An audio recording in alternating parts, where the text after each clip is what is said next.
Tonight, part 2 with world's greatest couple, Colin MOCHRIE and Deb McGrath, talking Sarah Polley, Bill Holden, Mary Steenburgen's Whose Line fanfic, how Drew Carey got Deb on a boat, and the time Harvey Keitel called me a c***er. It's Up All Night with Bob. You're not going to watch this? Come on. All right, we're going to play a new game. This is a new segment on the show. This is a real quick one. This one's called Clickbait.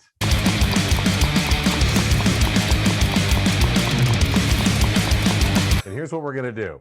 I'm gonna give you a real kind of clickbaity headline, something I can throw in like the thumbnail of this thing as a cheap way to get views, and we'll see if you've got a story to match the headline. Number 1, Colin MOCHRIE said, "What about longtime Whose Line Is It Anyway castmate Ryan Stiles?"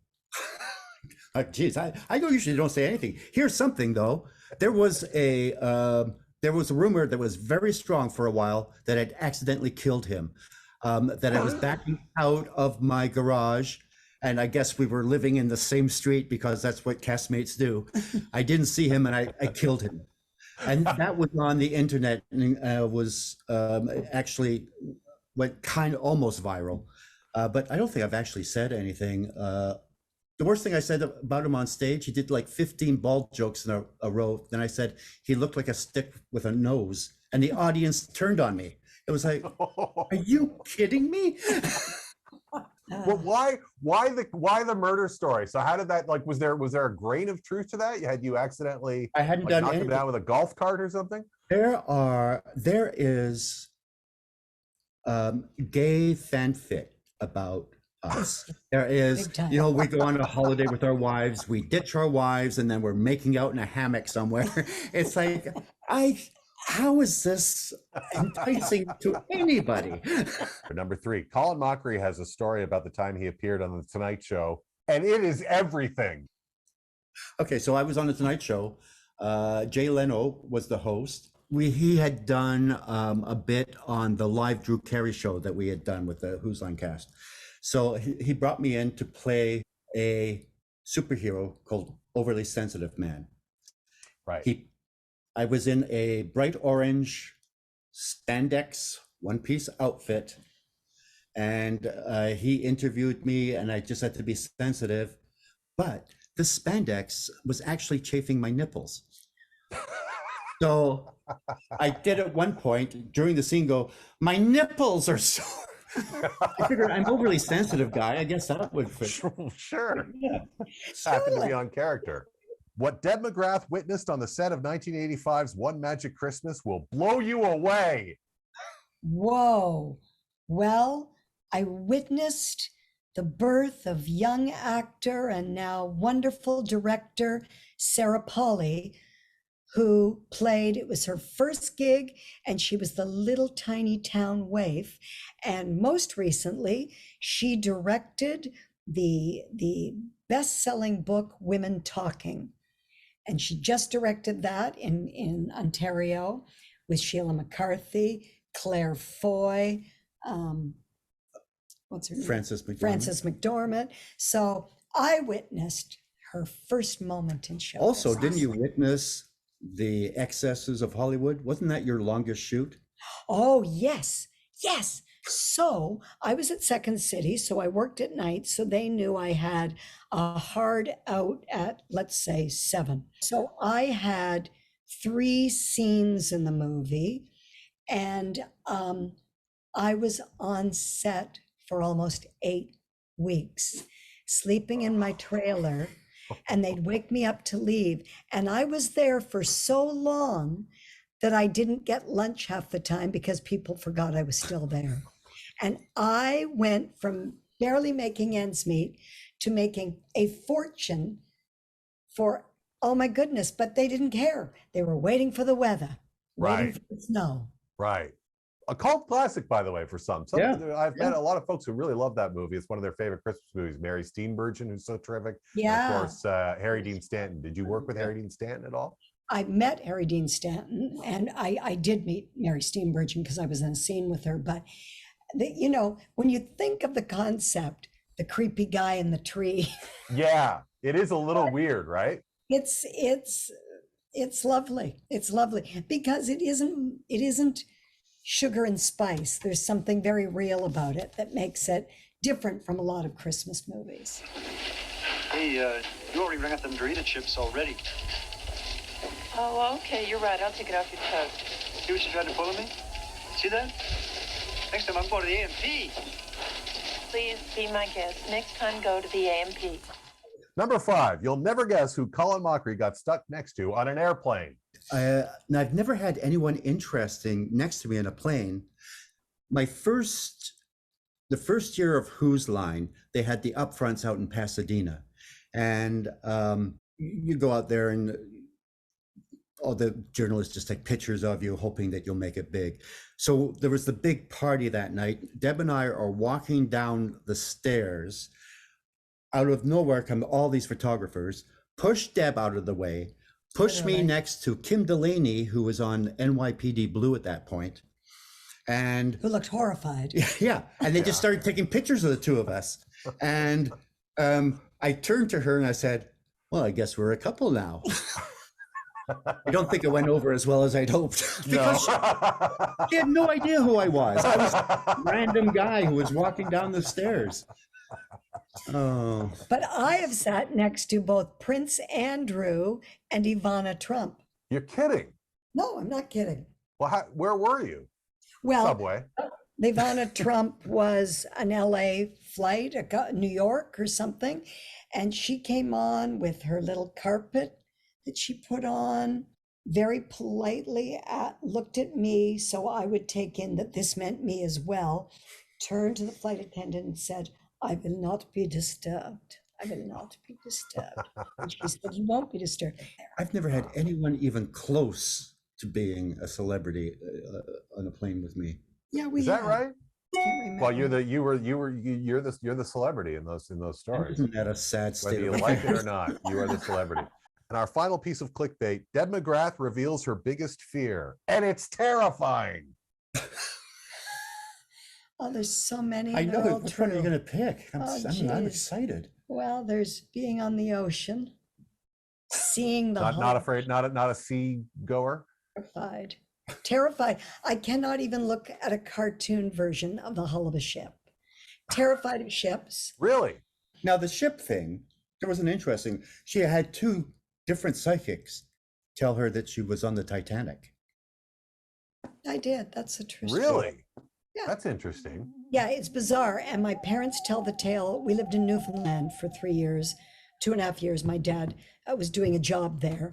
And they were taking us in Grossmorn Park and showing us around. And they said that there was this ship that was half sunk. I guess I wasn't paying attention. I was 5 years old. And we went toward it. And I was the kind of kid, never made a fuss, played on my own, like polite, started to lose my mind screaming, crying, just screaming, staring at it. But it's not like I would say, oh, sometimes I get the feeling that I'm Right. going down into the boiler room. No, I have none of it, Yeah. but I am terrified. The idea of going on a cruise, even before COVID, would be so terrifying. And Drew Carey gave us all a surprise trip once. Well, twice, 2 fabulous trips. And it was a surprise. We were sent a pirate, a burned pirate map, meet here at Universal Studios at noon or something on this date. So we got on a plane that was chartered and we flew. We didn't know where we were flying, and the flight attendants were in on it, obviously. So the pilot went, good morning, Drew Carey Group. We'll be flying at an altitude of on our way to So down we went in a bus the next day to a dock. And I was, what is happening? Because Colin said to Ryan, she's terrified of ships. And Ryan knew, right? Please tell us if it's a ship. Please tell if it's a ship. Right. And he said, it's not a ship, because technically he was right. It was a sailing ship. Also, Ryan's never liked you. He's it was a sailing vessel called the Windstar. And we all had, our cabins, 5-star everything. So it was the Drew Carey cast and the Who's Line cast and their families. So they heard And I was going to go back to LA. Colin said, I'll send you back to the hotel. You can see friends. And then I thought, how can I do this to my child? How can I say to her, Mama was afraid to get on that boat. Right. So they gave me those patches, Dramamine. those, Dramamine. Oh, is that right. what they were? Dramamine patches. And Drew had a doctor on that we all called Dr. Feelgood. Yeah. It turned out being very lovely. It was a very, wonderful and generous trip. yeah.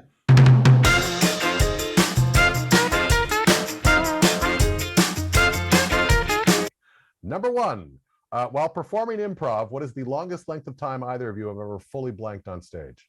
Oh. I'd start peeing before that.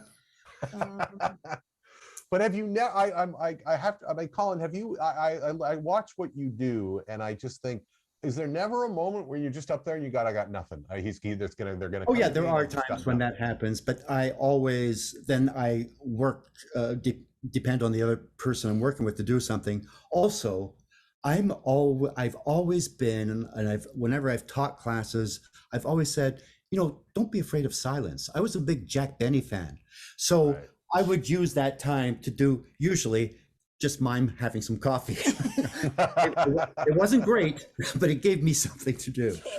Come, I'll show you a secret. I have another eye. I just never put it in. Why? Well, I wouldn't be much of a cyclops with two eyes, would I? guess not. You'd be a Tall, goofy guy. diclops, I guess. A diclops. I don't know. I'm no scientist. Listen, New choice. I'm no choreographer. New choice. Look what I can do with my hands. New choice. Bird. New choice. I think I've blanked when I've had lines to learn, but I've never had an astounding blank improvising because there's the big faces and dance like a monkey and Right. there's always something. I've never felt panic about words in improv, but definitely, and especially as I get older, panic about lines. Well, is there a shared look between actors on stage in improvisation specifically where you kind of know like they're not ready? Like Yeah. Yeah, I think you get, Yeah. especially if it's someone you've worked with a Yeah. lot, you get that sense of, okay, they're struggling a little bit. You get the You can either go, should I help them or just watch them slowly die? flop around like a fish on the dock.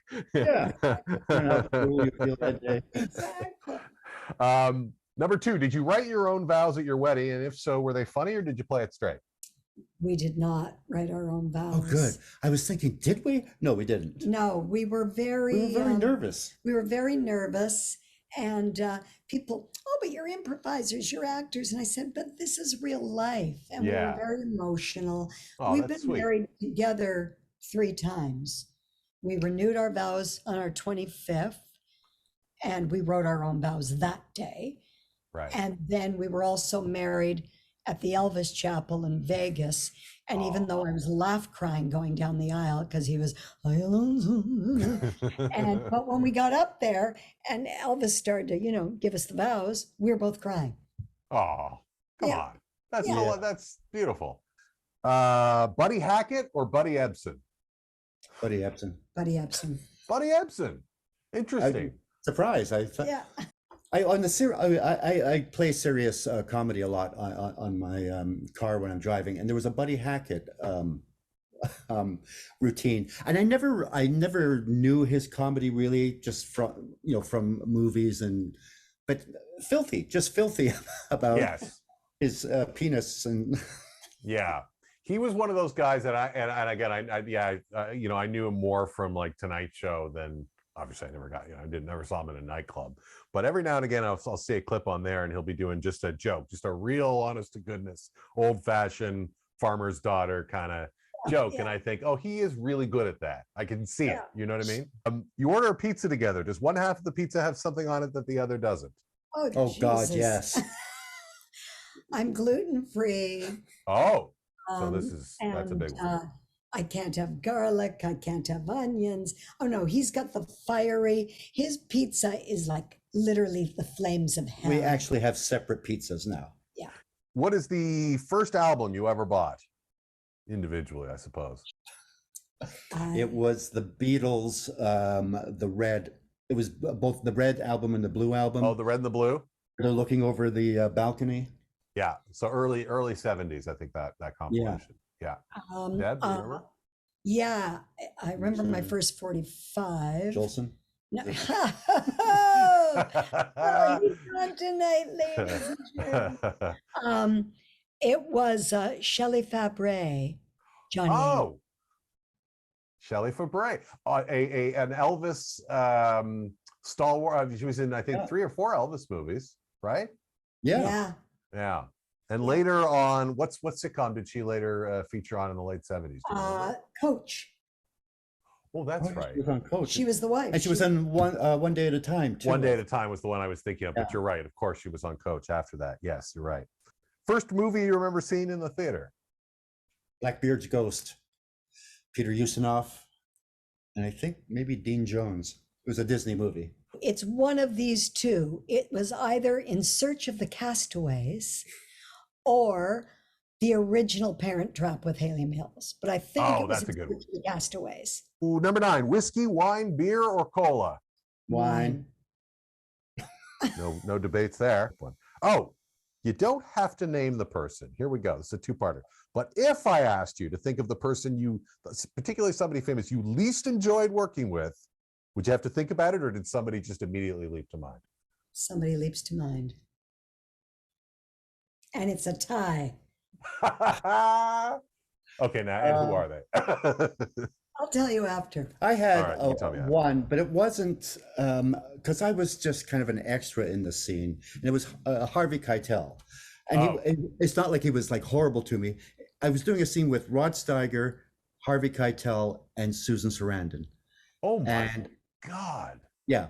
And Harvey Keitel was a out of my eye line and just seemed intense. And so it set me off. It wasn't. Well, and Rod Steiger doesn't exactly set the nerves at ease either when he walks in. No, but I have to say, we were doing a scene where I serve him a salad. He's the mayor.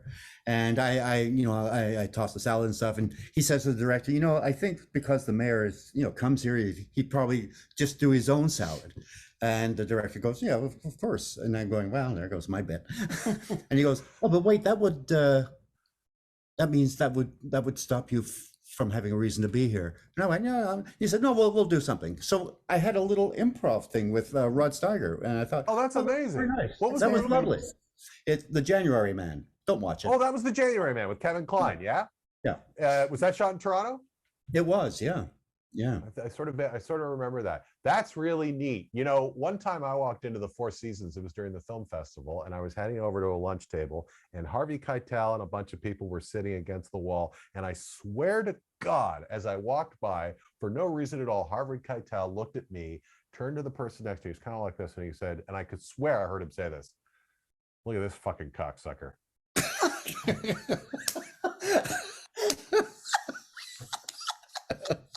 What did I do? I don't know if he did say that. I just got up. Like, what does that even mean? I don't know. He just looked so angry. It's like, look at this fucking cocksucker. Oh, God. That's funny. Don Knotts or Jerry Lewis? Don Knotts.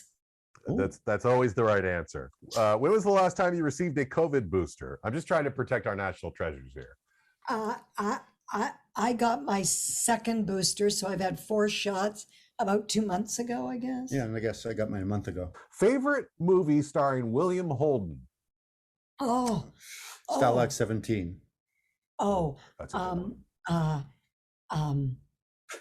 Where she's Eurasian, they called it. Susie Wong? Splendor, not No? Splendor. Oh, in the Love Glass, is a Many Splendored Love Thing? is a Many Splendored Thing. I have never seen Love is a Many. Oh, I know do the yourself a favor. Okay.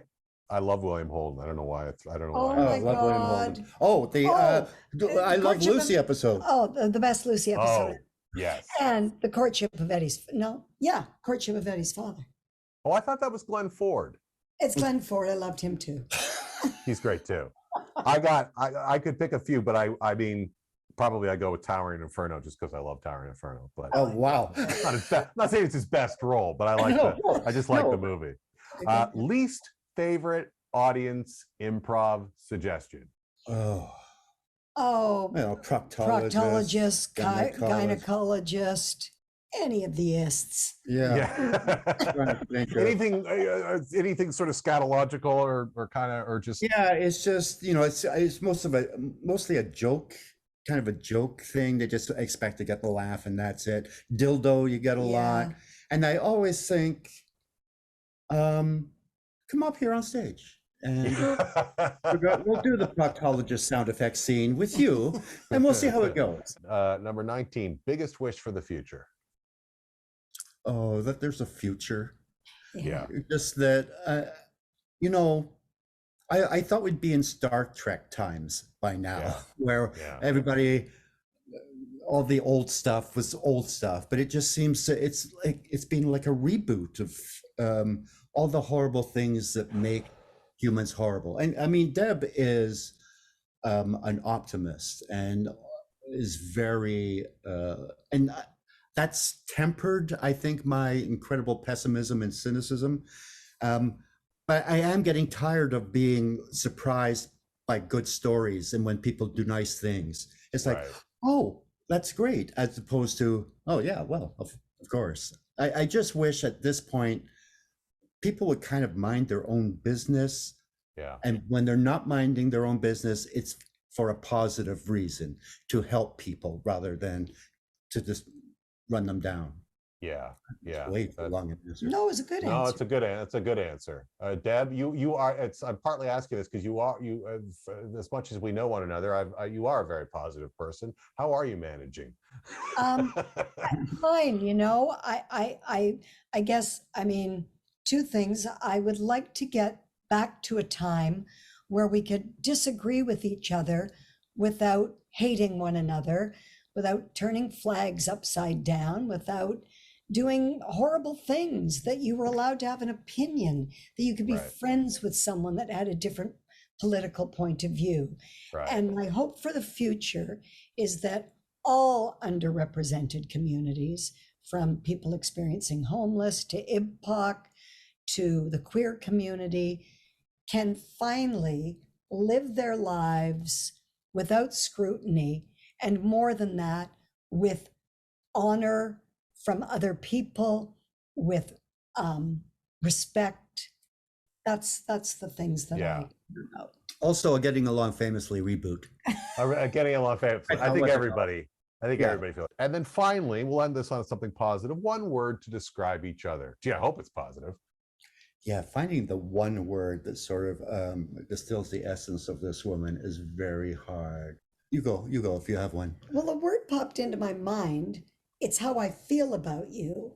It's who you are to me, but it doesn't necessarily describe you. I would say life affirming. She is everything that would make you want to be alive for as long as you can. That's about the nicest thing I think you could hear. The word that popped into my head as soon as you said it was darling. He's a darling man. He does everything for me, for our family. He is easygoing. He is kind. He doesn't get pissed off with me when I think he really should. When he's in the middle of a phone call and I'm going, my computer, where's the thing? Where's the thing? And I'll just be there in a minute. Yet I'd go, Yep. the opposite. No, he's an angel to be around. He's the love of my life. Oh, that's lovely. That's lovely. I can't thank you guys, but I'm so glad that you both were able to do this at the same time, because it's fun to, I haven't spoken to two folks at the same time, but you're both such lovely people. And more than anything else, that's really why I wanted to talk to you. There are so many kind of friendly faces that I miss seeing and talking to. And as part of the reason I'm doing this really is just to kind of, as an excuse to kind of get caught up with people I don't get the chance to see in a while. So I really thank you for taking the time. Oh, well, thank you for pleasure. thinking of us. Hey now, thanks for watching. Next week, Lauren Ash, for real this time. I know I may have said it a couple weeks ago, but she's really coming. It's great. It was a good one. You're going to love it. Thank you. Please hit that subscribe button. I love you all. God bless you.